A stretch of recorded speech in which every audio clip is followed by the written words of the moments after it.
light-hearted. I thought I will introduce you to the world of shockwaves.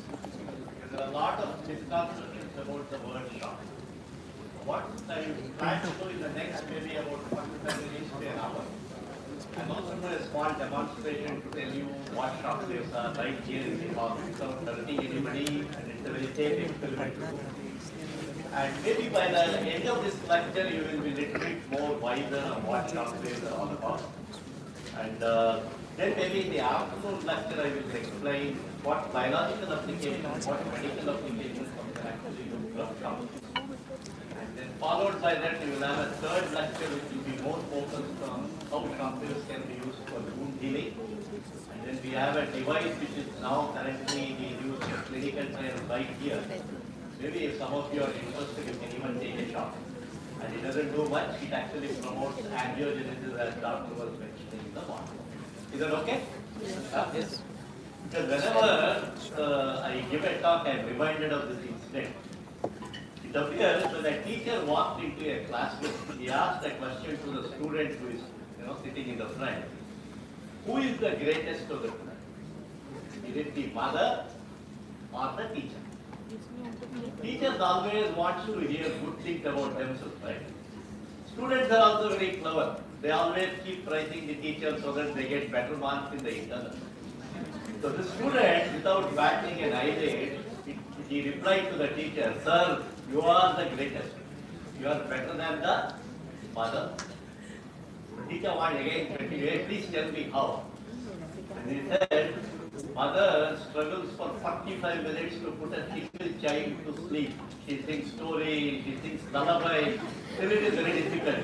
You are so great, sir. You start speaking for 5 minutes, you put all the 45 hours to sleep. So I will not put you to sleep. I will be very cautious about this particular decision." How many of you have visited IIT? Then I don't have to spend too much time in explaining you what Indian Institute of Sciences. But I just want to thank all my students because professors are very lucky in some sense. All the hard work is done by students like you. And on this forum, I want to acknowledge how students have been my greatest teachers. And it is all because of students we have built what it is. And I have a large battery of collaborators here, because including Professor Nagaraj Photo. I don't know if he is somewhere here. He also worked with us in our lab for his PhD many years ago. And then we have had wonderful experience in learning from them. How many of you know this particular lady? Can you identify? If you are from Karnataka, you should know that lady. Her name is Kerpara Vani Vilas Tadina. Vani Vilas Hospital, you have heard? Vani Vilas Dam, you are there in Karnataka. You are sitting at the Kalpo, very close to Mysore. There is a little story about IIT I thought I will narrate here, because at the end of this talk we should also know a very clear-cut differentiation between science, engineering and technology. It is very important for all of us to know these differences. Now the reason why I wanted to show this particular photograph is, you know who this is? Nalvadi Krishna Jode. She is probably more well known. She is mother of Nalvadi Krishna Jode. And of course, I am sure that you would know this gentleman, Jamshedji Musulmanji Tata. And of course, you know Swami Vivekananda.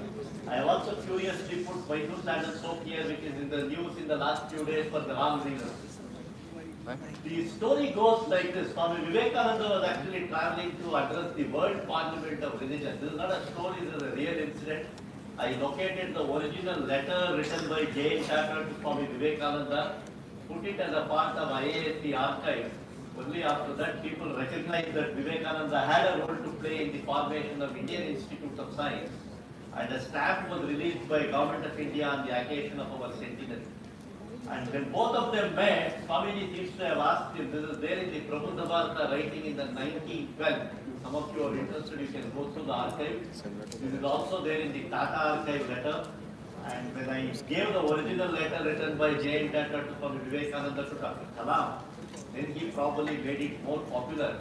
And that is when people realized how it is important to have thought leadership, not necessarily just conventional leadership. Swamiji seems to have remarked, why are you going to America? At that point in time, J. Tata was trying to set up a steel making plant in Jamshedpur. And he said, I am going there to get steel making technology. Please watch these words very carefully. And Swamiji, a Hindu monk, said, Americans or Westerners may give you steel making technology, but who will teach you material science? Why don't you think of creating a school for ancient aesthetics with modern science? That thought seems to have provoked Swamiji so much, with J. Tata so much.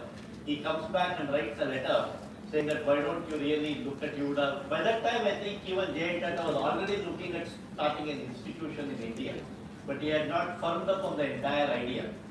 Unfortunately, both Swami Vivekananda was no more when IAC came into being in 1909.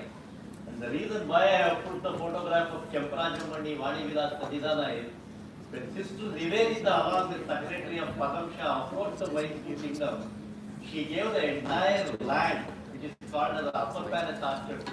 I don't know how many of you have heard the word Upper Palace Orchard. Everything below Mekri Circle was actually called as Upper Palace Orchard in those days, including the so-called Sadashivanagar. Unfortunately, the Secretary of J. and Tata Padam Shah also was not really very greedy. If you were a little bit more greedy, Sankey Tank and Sadashivanagar would have been inside IASC, Karnataka would have been saved. Because all who reside in Sankey, in Sadashivanagar today. Not only that, this lady was so powerful in terms of her thought leadership. She pledged her jewelry. I don't know, again, this is not something which is known to common people. And she pledged her jewelry to Saukars of Mudigundam. Mudigundam is a small village. It is not far away from Aravalli area.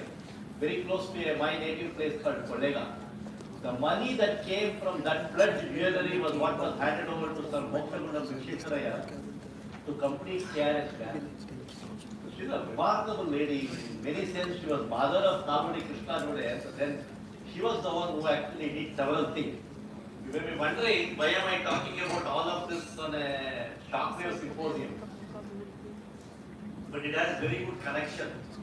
You need money and you need thought leadership. But Mysore Sandal soap making formula went from IASC and patent was sold for the Karnataka government in those days. Of course, at that time it was Mysore Samsthana. Patent was sold for 9 rupee and 50 annas. And today, Mysore Sandal soap is still one of the biggest brands. And the idea was IASC will be at the center. You will have a lot of factories around IASC. And the reason why I am saying is don't think innovation started only from today. But the chemistry department is the one which gave the formula to make soap. Unfortunately, we don't take chemistry, physics and mathematics along with us in this wonderful journey. And it is in this context, I also want to highlight a few things before I delve into this. You are in a very interesting situation today. If people ask me what will happen in another 20, 40, at least certainly doctors would agree we are going to live longer. Already our life expectancy has gone up substantially. Maybe we may live for 150 years. I don't know in what shape, but this is my reading that we may live longer. You may have a supplementary brain. Already implantable brains have started coming into the laboratory. So you'll have a lot of very interesting things. We have spoiled this earth enough, so we are going to spoil the moon and all the whatever is there up there. And you may start looking at mining in asteroid. In fact, there is a convention called Luxembourg Convention, which has been signed by 150 countries to mine very precious metal from the asteroid belt, which is between the Earth and the Mars. So all kinds of interesting things are going to happen. But a word of caution for all the students actually. Please be ready to lose jobs. This is one of the common things that all your university education will fetch you livelihood for maybe 5 years. So if you don't have the habit to learn throughout your life, I don't think like olden day I get one BTech degree, become an engineer, and enjoy for the rest of the day. I don't think that's going to happen in any university education. And I always keep repeating this in many public forums. Please don't get into the 5-4-3-2-1 syndrome. Have you heard about this? 5-figure salary, 4-wheeler, 3-bedroom house, 2 kids, 1 boy and 1 girl, 1 husband or 1 wife. I think please get out of this mindset to keep learning as long as you live. In fact, Swami Paramahamsa says, as long as I live, so long do I learn. Please continue to learn. And in this context, I also thought I will give you a very small example of what, in my view, is science, engineering, and technology. Forgive me if I have borrowed from the Indian mythology. Indian mythology is very, very powerful, so I thought I would borrow it from there. Science is almost always like Brahmadeva. New avatar, not just that avatar. You also put an avatar of picky and tomato.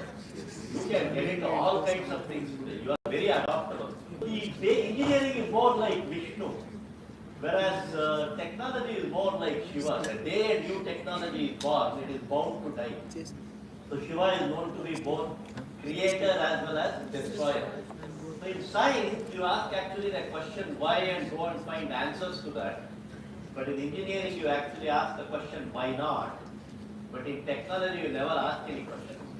Have you gone to a shop and found out how the cell phone works? Nobody cares. You want an iPhone at 1 rupee. As simple as that.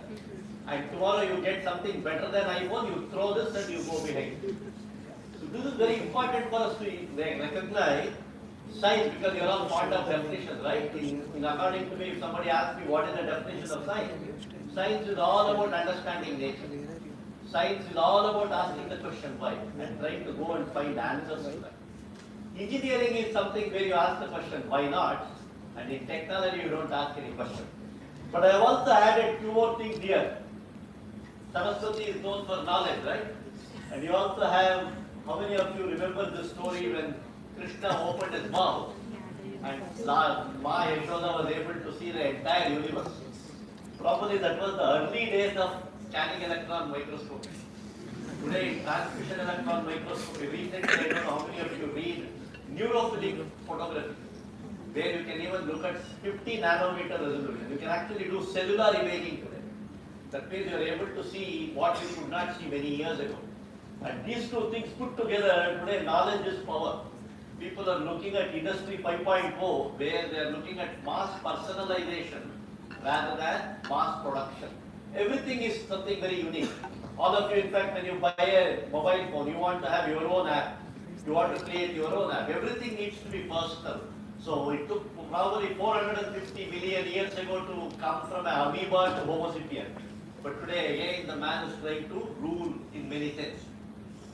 So just to highlight, understanding the nature is what science is all about.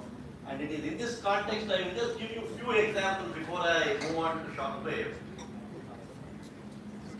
How many of you have heard about Michael Faraday?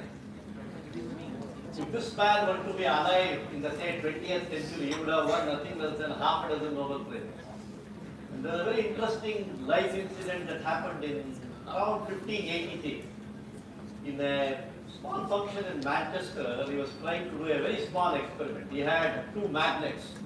And then the magnetic lines of force, when they are cut, you know that an EMF is generated. It's high school stuff, right?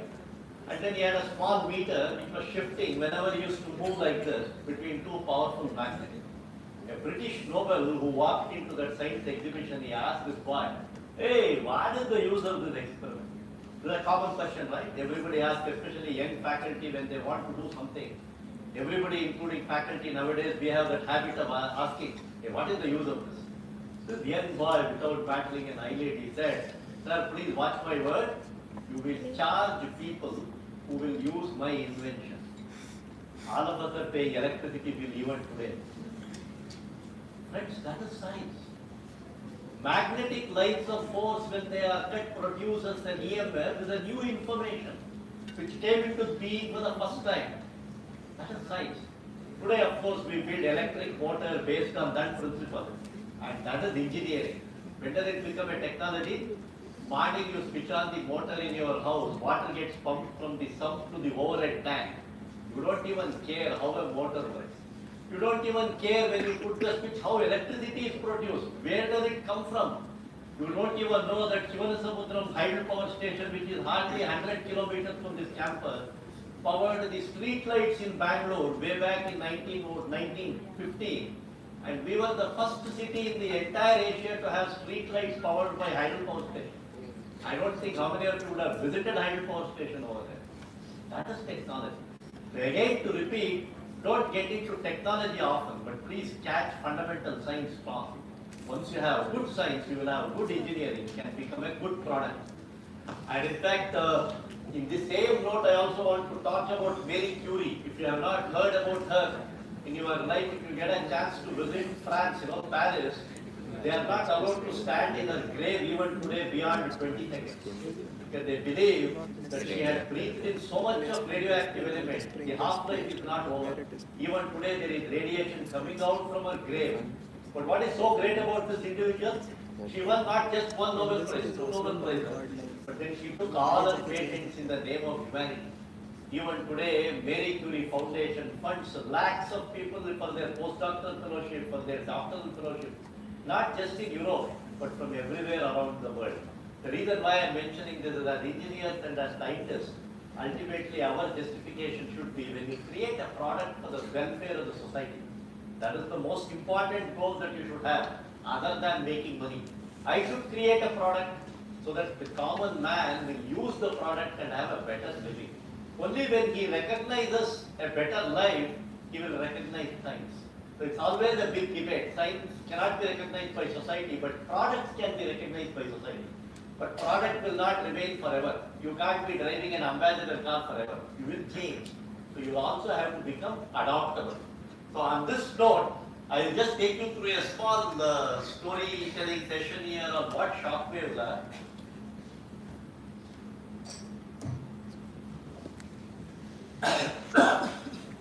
Shock waves are not something where you put your finger in an electric socket and you get a shock. They are not shock waves what I am referring to. These are also not waves where you write your examination very well and you look at the notice board and you get a shock. That is not what I am referring to. Of course, boys and girls are there, then you give a love letter, you say hi and she would say Hawaii and go away. That is also not the what shock I am referring to. The shock, what I am talking here is a physical wave, and of course they are not sound waves, so they are far beyond the sound waves.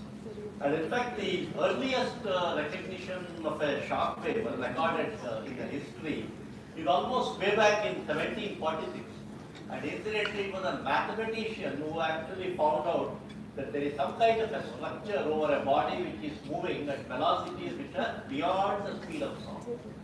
Speed of sound is how much? 330 meters per second at room temperature. So only when you move any body at velocities which are beyond the speed of sound, you will have the formation of these waves. So origin of shock wave is actually way back in the 18th century.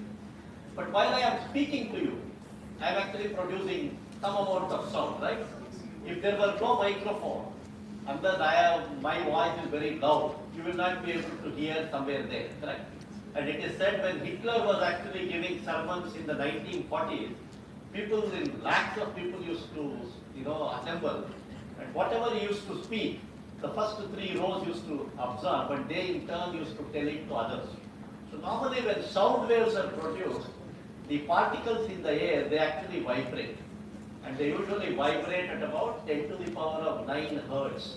1 hertz is how much? 1 time in a second. So if I move like this, it is 1 hertz. If the time taken is 1 second. So the air particles, whenever sound waves are traveling, they vibrate at 10 to the power of 9 hertz.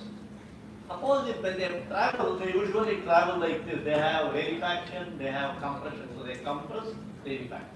Come together and move away. That is how sound waves are able to travel. But when sound waves travel, they don't alter the temperature and pressure in a propagating medium. That means temperature doesn't become high, pressure doesn't become high. How much is the atmospheric pressure? It is about 1 bar. Correct? Temperature is maybe room temperature here because the air conditioning it will be about say 23 degrees. So when I am speaking, I am not altering both these parameters. But on the contrary, if you look at shock waves, this is a phenomenon which comes into being whenever you are talking about something which is beyond the speed of sound. Okay? That means there is another definition that you can actually fit through. Whenever a large amount of energy gets dissipated in a very short time, these shocks are one of the most preferred forms in nature. So can I have some volunteers? One of you can help me to blow a balloon. And there is only one balloon, eh? Oh, there is only one balloon, and there are multiple balloons. Oh. Only one more. Can you open it? Oh, yeah. And I'll just do a very simple experiment, and there is nothing rocket science in this. All of you would have done this experiment at some point in life. Yeah. Go ahead. Okay, that's enough. So we can call one more person. You can go ahead, but it's your birthday. Doesn't matter. What have I done here? I have just blown some air in. Now when I slowly start releasing this, what happens? The air is getting leaked to the outer atmosphere. And it is not really doing any great work on the surrounding system. So in a period, if you are watching the balloon will fill. Okay, this is one scenario. So I had filled air, but it did not do any substantial work. And if I just open it, it just leaks out. But give me the other one. What did I do earlier? I just opened it in a very controlled manner so that it could leak. Now what happened? Did you see that? Can you blow one more? It happened very quickly, so probably you did not watch. Which Newton's law works there? Third law, second law? Second. I don't know. Whichever law. Please go back to your high school physics and if I do it again, just watch. I have filled it. There was a substantial amount of work done. Correct? Because the entire air that was filled in, it was able to come out suddenly and then it is able to go. There was a reactionary force. That's it. Give me a thing. This is something all of you would have done it in your birthday, right? Yes. Correct? And this is more useful, more enjoyable. So now I have the same air filled in. I have just generated a shock. What did I do? You heard a sound, but the sound you heard very late. All the energy contained in the air came out suddenly. It's a small explosion. If you want to try one more time, we can do that. I'll just fill some air. I have a small pin in my hand. I've just generated a shock. And people, thank you. People usually do this with plastic cover, correct? Of course, boys do this with balloons in the birthday party. Cracker burst, it's a shock wave. Tomorrow morning you can go back to when you brush your teeth.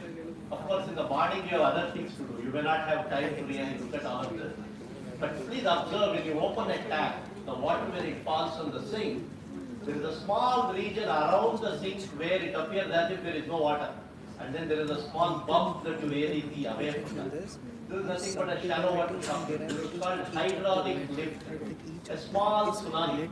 In fact, when tsunami waves are generated, the bottom of the sea moves like this at a velocity which is equivalent to about 30 meters per second. When all the water goes inside and you have a huge wave which is created, which could travel into thousands of kilometers. So essentially, in the entire this journey, shocks, if you say what they are a most preferred form of energy dissipation in nature. Whenever you need large energy to be dissipated in short time, this is one of the most efficient forms of energy dissipation.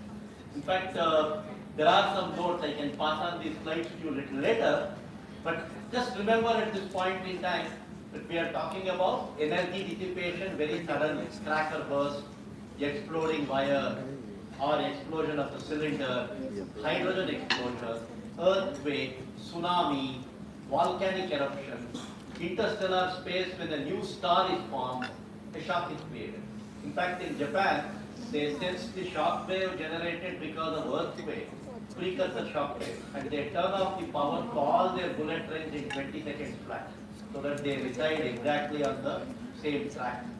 And many such things are there. Of course, I will spend a minute because there are a lot of students from aerospace here. I'm sure you would have done this in high school physics, nothing new about it. And it's important for us to know what is the speed of sound. Speed of sound, of course, if you take any arbitrary wave, this is the pressure, density, temperature, and the area. Across the wave, you can have a small change in the property. So you usually have a continuity equation which you write as rho1 u1 v1 equal to rho2 u2 v2. But then the small disturbance, it can actually go through a small derivation where the momentum transfer can be picked up, and from this you can actually derive. In fact, Newton was one of the first person who ended up doing this, and he gave this definition. The speed of sound is change in pressure to change in density. Have you heard about this? No. Yes. High school physics, you would have done this. You forgot to go back. So Newton said that it is more like an isothermal process. From the isothermal process, he said, we can actually come out with a small definition like this. Of course, people went back. Laplace gave another definition. He said this cannot be isothermal, but this could be mostly reversible adiabatic. I will not get into these details because I assume most of you would know. But please remember that speed of sound is very important. So the square root of gamma into RT at room temperature is very important to know what is speed of sound. And in bulk modulus changes in gases, that is why when the shock waves travel in air, they have a different characteristic. When they travel in water, they have different characteristics. When they travel in solid, there is a different characteristic. In fact, the last mass extinction which took place, when all the dinosaurs were wiped away, the idea is that there was a massive meteorite which actually came and impacted on the sea. And the underwater shock which was generated virtually killed everyone. And it's very powerful because in solids you will generate very large pressures. And in air, of course, you generate slightly lower pressure. But I can understand that people may get bored, especially who are sitting in the last benches.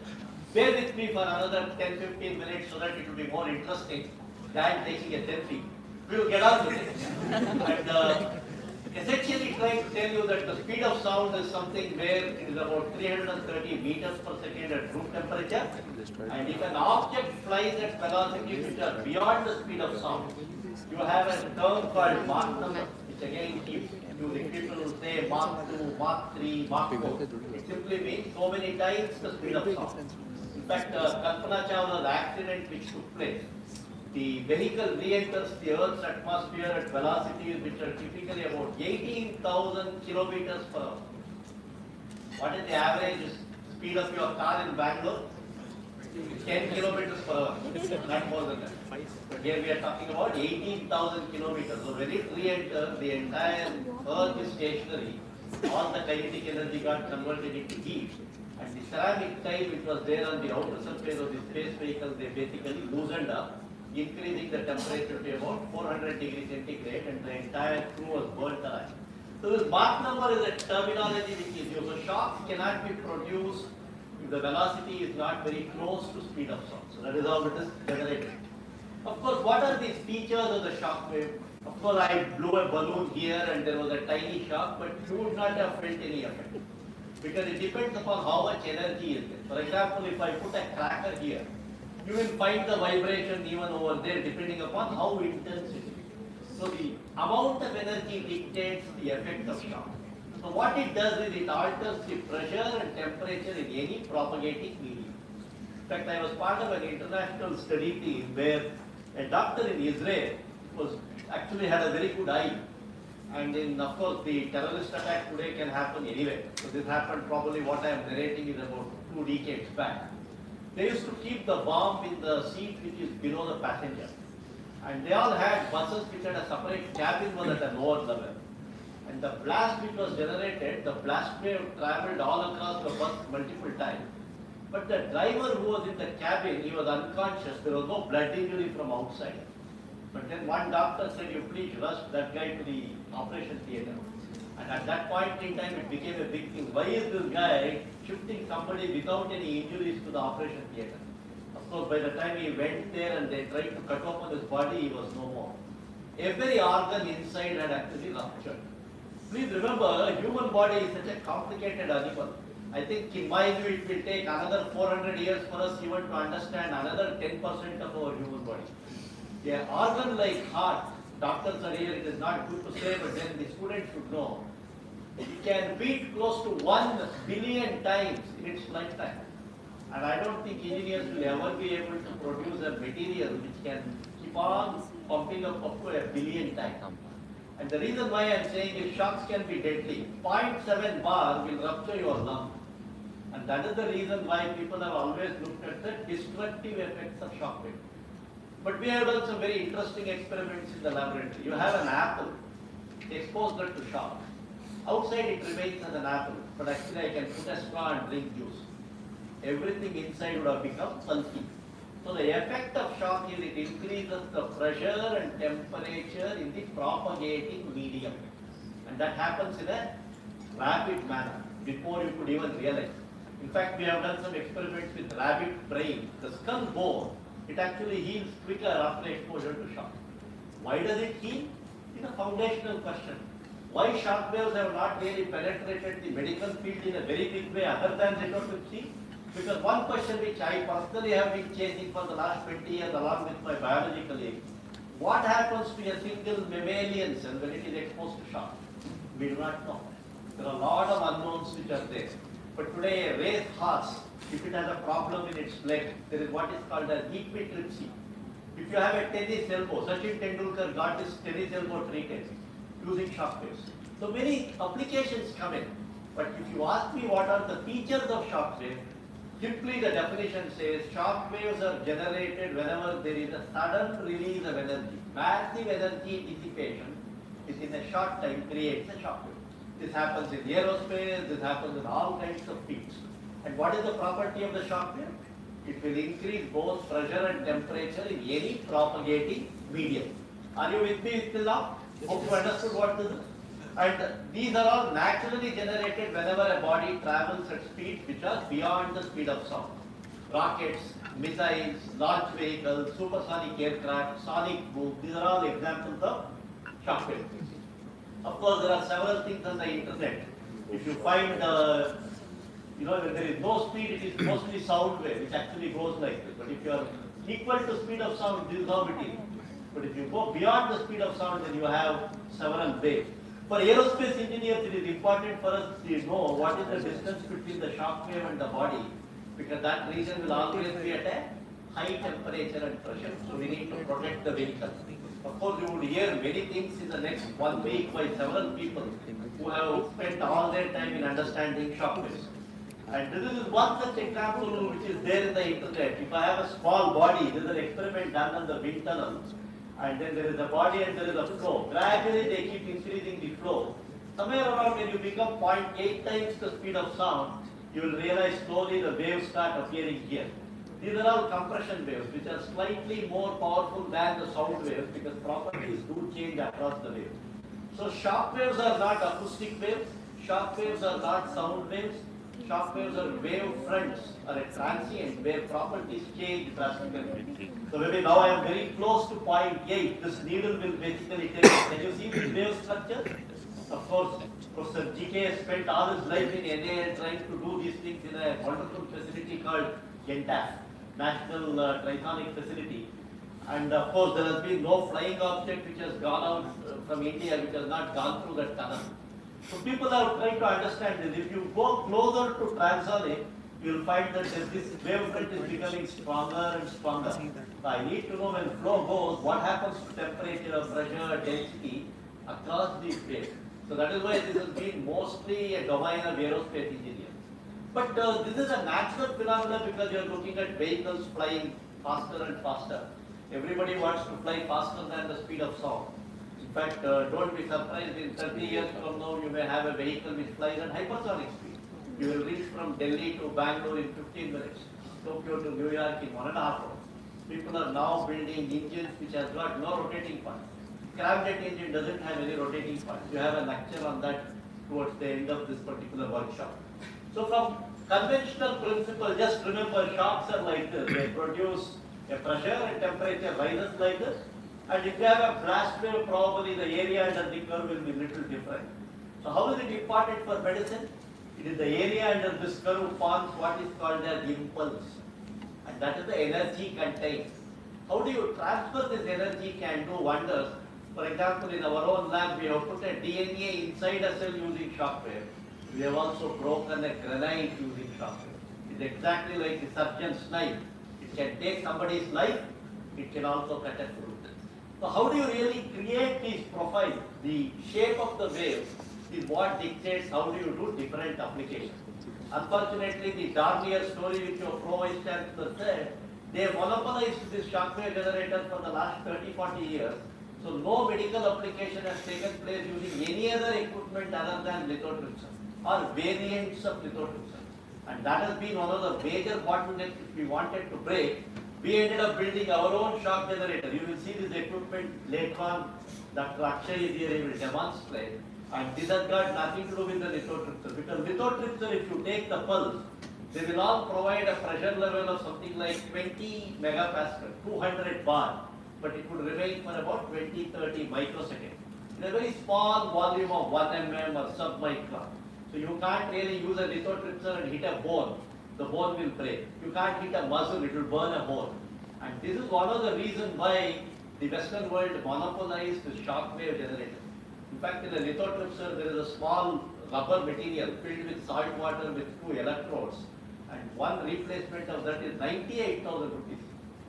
And we are paying, mainly because no engineers thought that it is worthwhile to build equipment in medical field.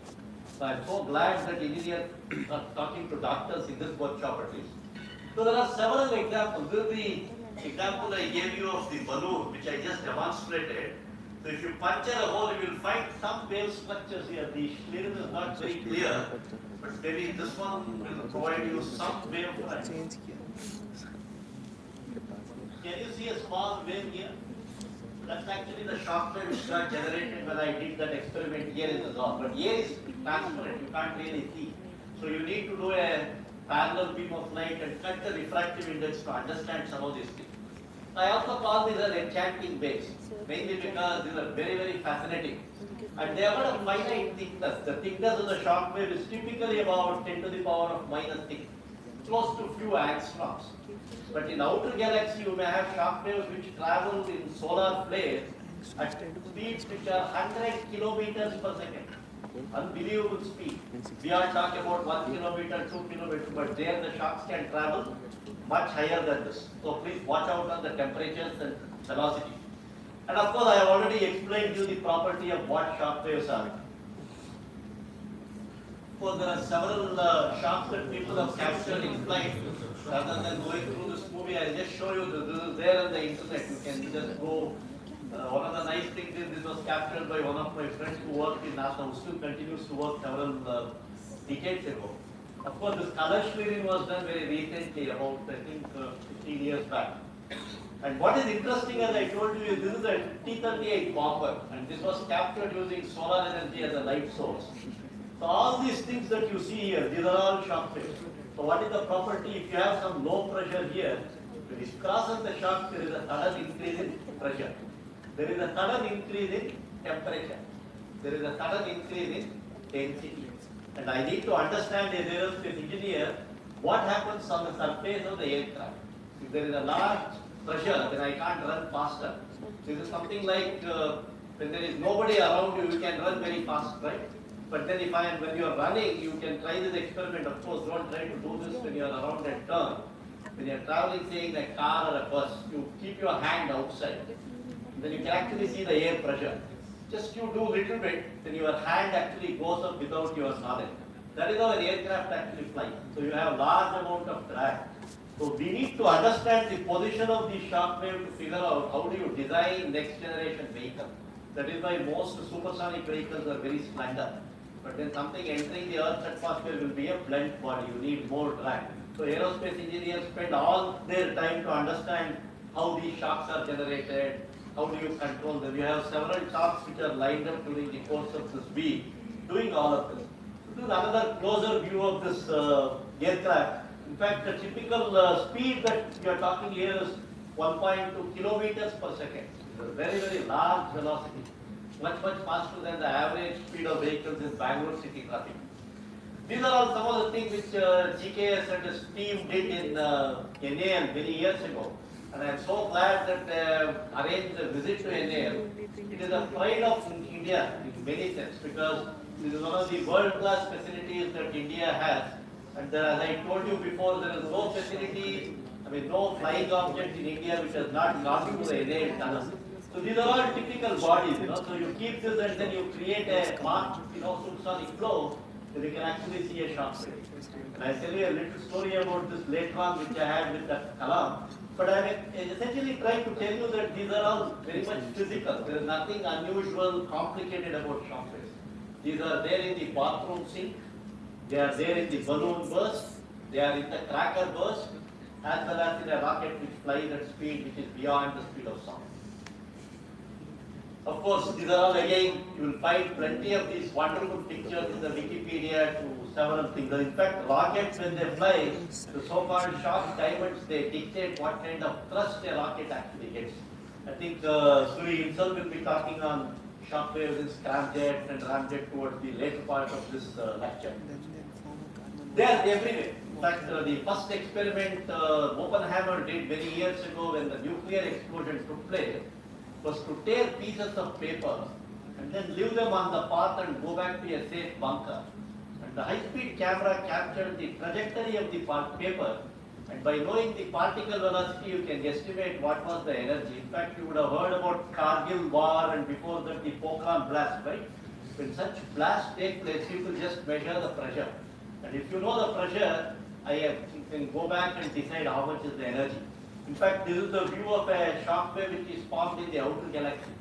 And just last week there has been a massive solar storm which actually has already created avalanche of short radio waves in half the part of United States. None of their FM radio is functioning. So this is all something which we need to understand very intimately in terms of what is happening up there, how it is affecting our own life. This is what happens in sonic boom. Whenever you cross sound barriers, the water that is there in the outer atmosphere, it forms a wonderful ring like this. Of course, this is what I mentioned about a blast. So you can actually see a wave here. So this goes much faster than the actual fireball. And this is what one tries to visualize in large-scale explosions. In fact, you need to build bunkers in the border area which will protect all our ammunition. And those bunkers are built using, say, concrete and several materials. They should be able to withstand the shock.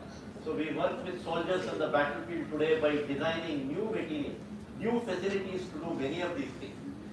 Of course, this is one, again I am reiterating because many students are there. Forgive me if I am sounding more like a teacher in a classroom.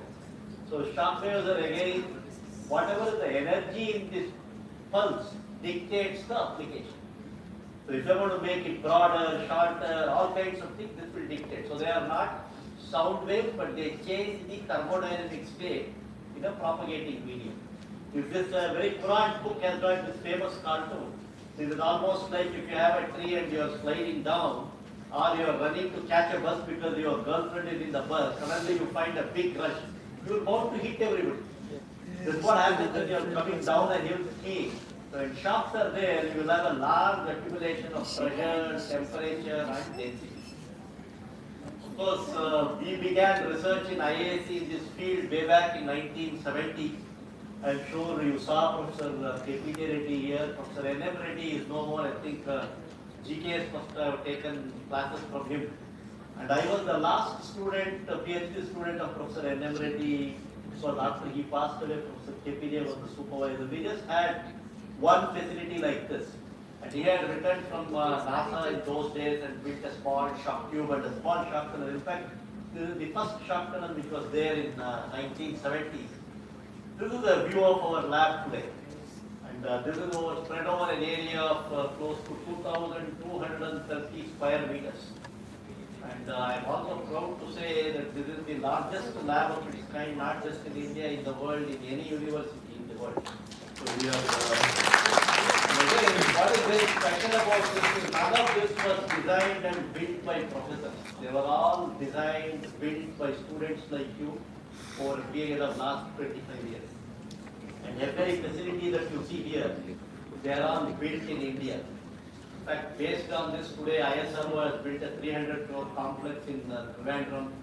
Shock tunnels, shock waves, and hypersonics. This laboratory played a big role in bringing it into the forefront. And what is very interesting is these facilities that you see here, they are all called shock tubes and shock tunnels. In the outer space, body flies, the air is stationary. But in the laboratory, we keep the body stationary and create an airflow. And in a shock tube, you have a diaphragm, you rupture that, you create a shock wave, and you will be in a position to do several interesting things. So we can stop at 1:15. Give me another 10 minutes. Huh?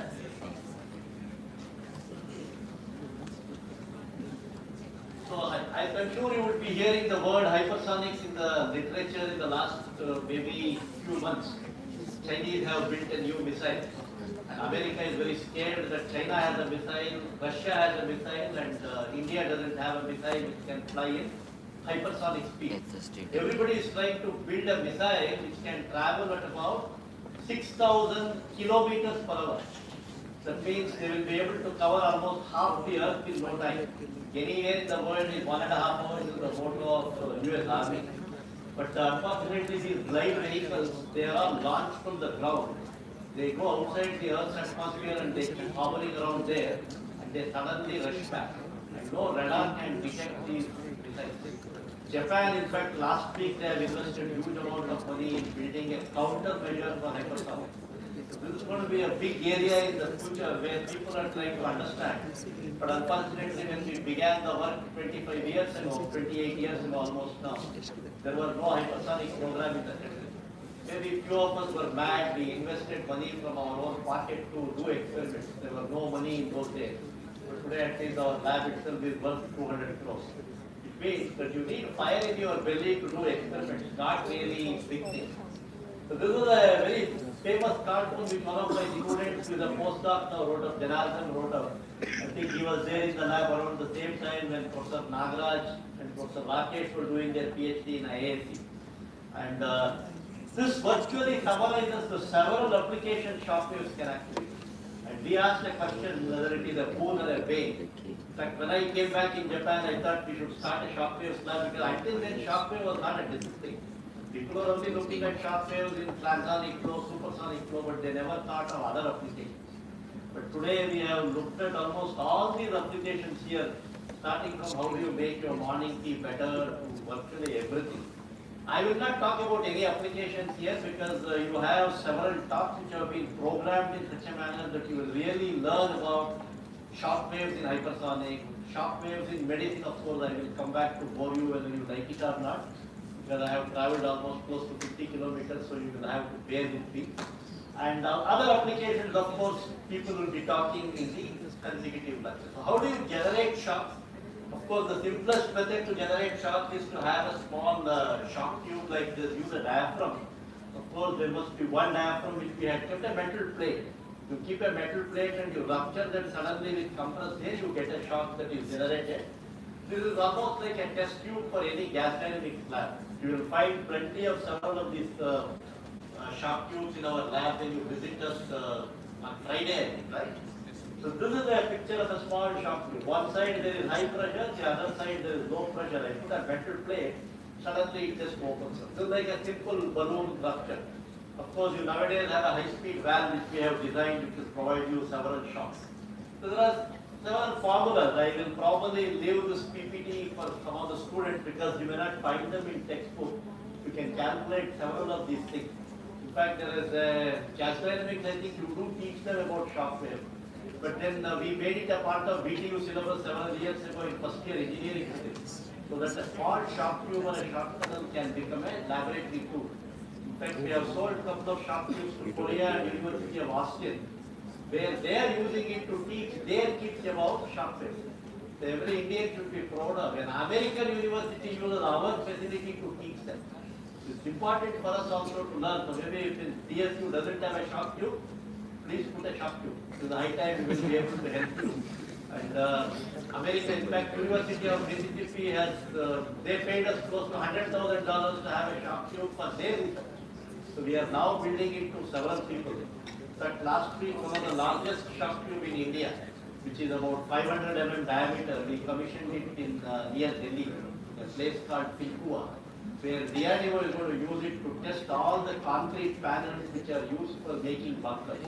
So shock tubes can also be used to create explosions without using explosions. So a lot of material science work can be done with shock waves. I think Satyam will be talking about shock waves and metal interaction in the.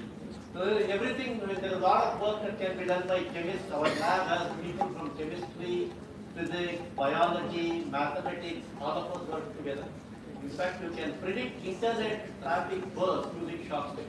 Stock market collapse using shock waves. It's a nonlinear rally. So sky is the limit in what you are able to do. Of course, I will not get into these equations except to say these are not textbook stuff today. You can always calculate what is the pressure difference, what are the temperature difference across the shock and other things. I'll just take about 5 minutes and then close this particular talk. When we began work, I still remember this is one Friday, Saturday, I don't recollect. It was an evening when Dr. Kalam visited the lab in 95, maybe about 28 years ago. This is the problem with people who become great because we start telling stories. But you should understand why I am telling the story, mainly because at that time neither was the lab well known nor did we have any money. And he came in and he asked me, what do you do? I said, I work in hypersonics. And then, oh, is it? How much Mach number? And I said, Mach 6 and 8. Then he said, how do you produce? Then I showed him that small shock tube and the shock tunnel. And I told him I do experiments and my experiments last 1 millisecond. How much is millisecond? 1,000th of a second. He looked back there, he said, and tapped on the shoulder and said, I understand you may do, but please show me a shock wave. Then I will believe you can do experiments like this. And at that time he was heading DRDO. He walked out. Now I had no money to build anything at that point in time. We had no tools in the lab. We just had a facility which generates a shock wave.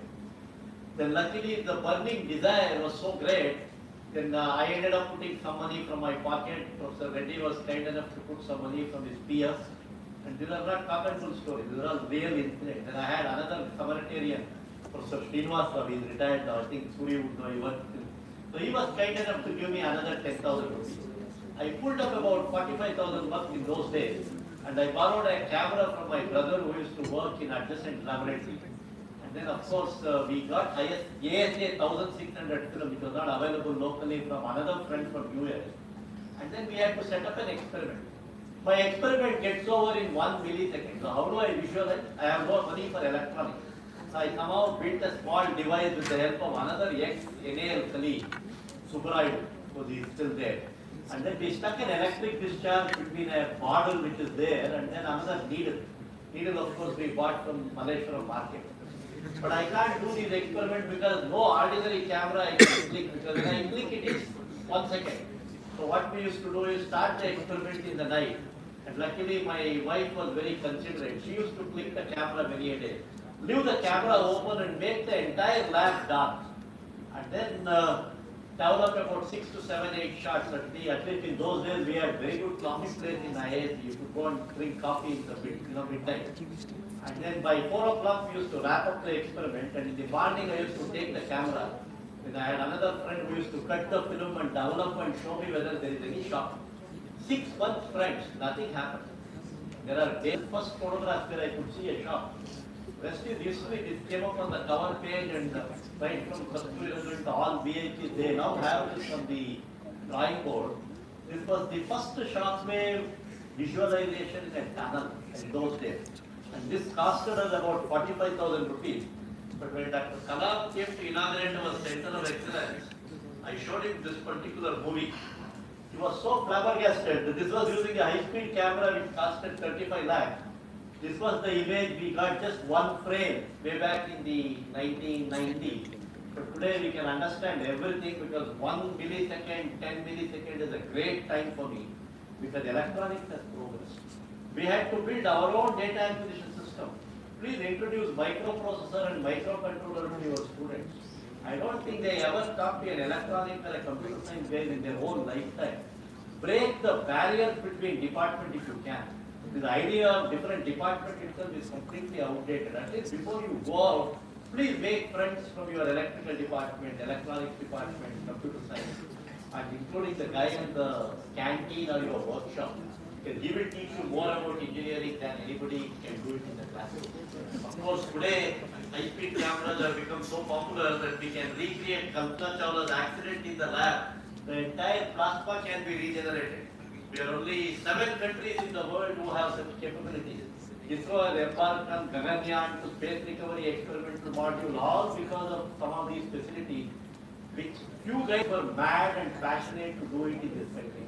Today, of course, many of our students are in IITs, ISRO, DRDO, so the whole world has taken off in this entire area. So the many things can create. In fact, as simple as a scale falling on a metal plate can create shocks. I don't know if you were able to see this. I'll play this again. I'm just dropping a scale on a metal plate. Can you see?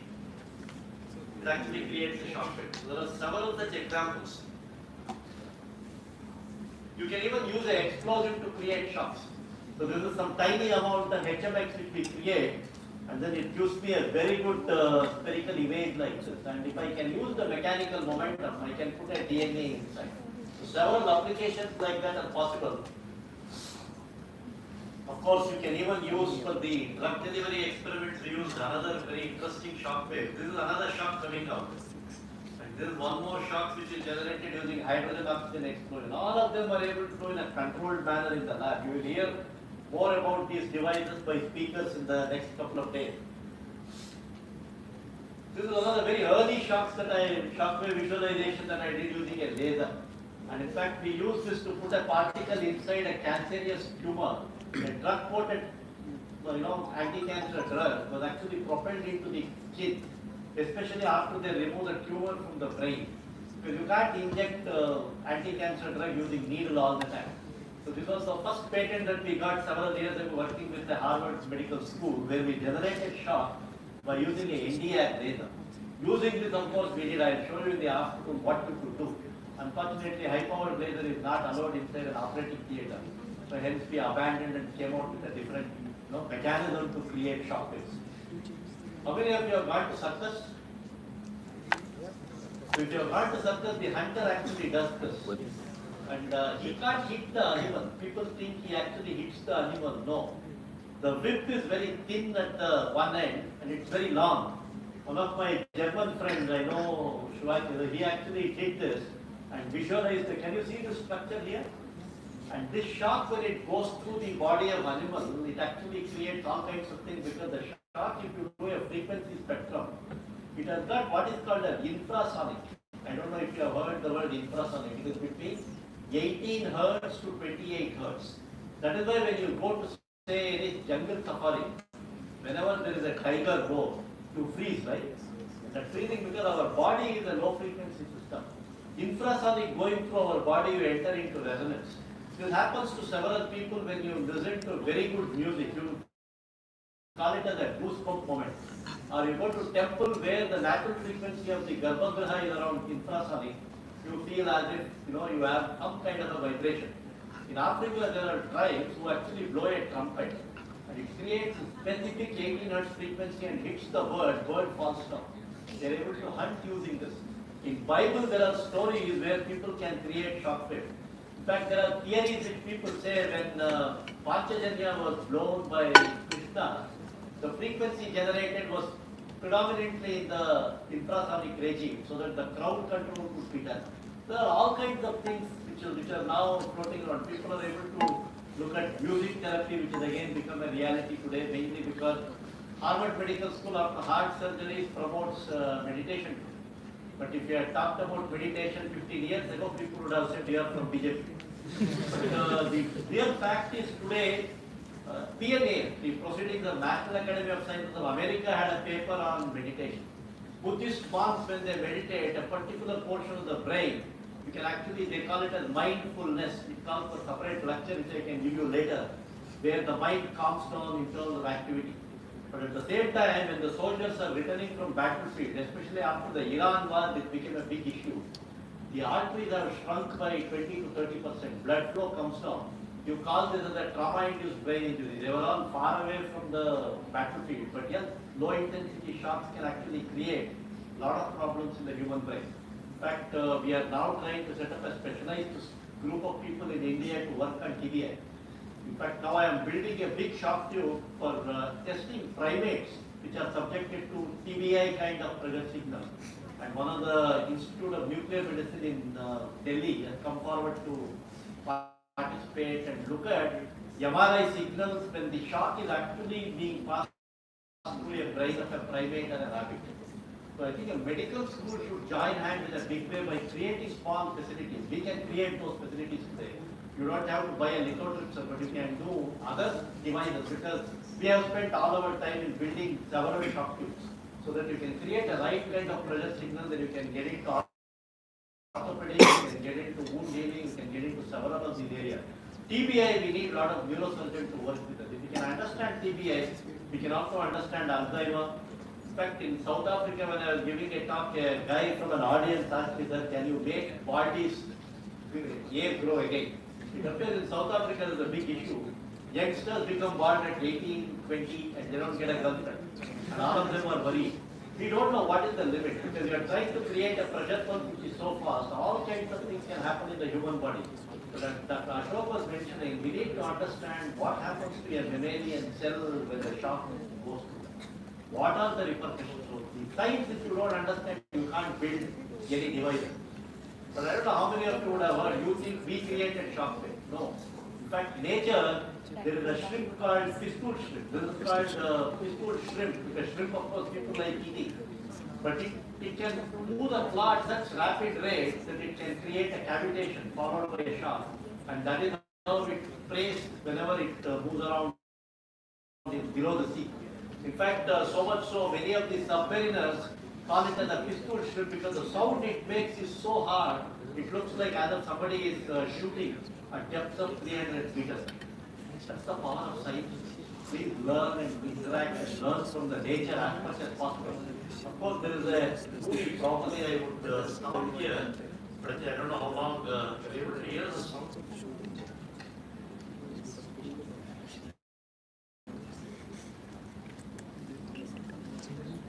So this was established in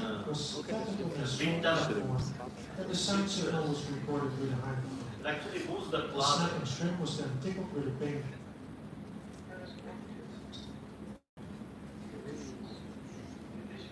Can you see the cavitation bubbles there? It was actually visualized by one group in Norway. The high-speed video images and the sound recordings were. Of course, I'll just wrap up by saying that I'll just introduce you to the world of shock waves. Just to recapitulate, I have said shocks are going to be naturally formed over any body which travels at speeds which are beyond the speed of sound. So shock waves are not acoustic waves, shock waves are not sound waves, but when they travel in a medium, they instantaneously increase the pressure and velocity, pressure and temperature in any propagating. When I say instantaneous, within few microseconds you can generate something like 2500 bar. Within few microseconds it can drop down. So you can use them for several applications. And what you would hear during this workshop is, in hypersonics there is a lecture by Dr. Srisha from our own lab who will talk about how shock waves are useful in engineering. There is a lecture I think by Suri himself who will talk about how ramjet engines, scramjet engines can be built. These are engines without any rotating parts. And Dr. Akshay in the afternoon will talk about how shock waves can be used for wound healing. And after lunch, you will have to bear with me where I will take you through a series of applications in biology. There is also industrial application with Dr. Chintu who speaks I think subsequent days. And this is a very exciting period. So at this point in time, please remember that this shock is not like electric shock or anything. This is a proper physical wave which can be generated by sudden release of energy. So it's very important for us to build devices, and I would urge you that Lakshmi and Saraswati can reside in the same house. And making money is very important. If your inventions are not going to be bought out by the society, I personally believe it's not a good day for scientists. Scientists should not stop with writing papers, producing some prototypes, but I should actually go and sell and make money and make the life of common man better. And one such exercise is what we have done in shockwave-assisted wound healing. I'll briefly talk about it in the afternoon. But I would urge you to look at this D4 model. You should dream, design, deliver, and make guns or dollars. It's very important. And of course, this is a view of our lab where a couple of products have come. And I will not talk about all of them except to say maybe we will talk about wound healing. We did present the tea which are exposed to shock wave. In fact, if you expose shock waves to tea leaves to shock wave, they actually start tasting better. How many of you have grandparents at home? So when you go over today, have you seen them drink coffee or tea? They actually make a sound, right? And I thought that this is not very modern, it is not very good, they make a lot of noise. I didn't realize until a tea taster told me that is the way to drink coffee or tea. Because when you make that sound comes from, there are taste buds below your tongue. They form tiny bubble and all the taste buds are below the tongue and not above the tongue. So only when you do that sound, you'll be able to taste tea or coffee better. So when I gave tea to our honorable Prime Minister, he said, "Chai se hamara bahut purana taluka hai." So it was a very interesting journey, and I just would like to wrap up here. I'll be happy to take any questions. And I am glad I took little longer time because I think we started a little late. And we can finish lunch and then come back to look at the plethora of applications. Thank you very much.